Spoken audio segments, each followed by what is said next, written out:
You ask Tiger to solve. This deals with linear equations with one unknown. The final result is z equals 2.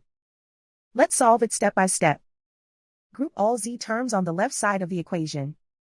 Subtract 4z from both sides.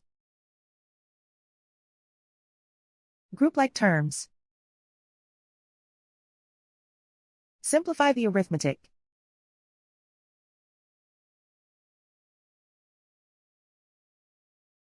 Group all constants on the right side of the equation. Add 16 to both sides. Simplify the arithmetic.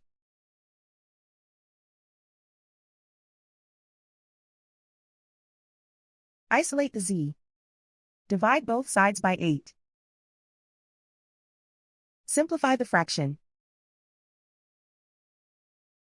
Find the greatest common factor of the numerator and denominator. Factor out and cancel the greatest common factor. And so the final result is z equals 2.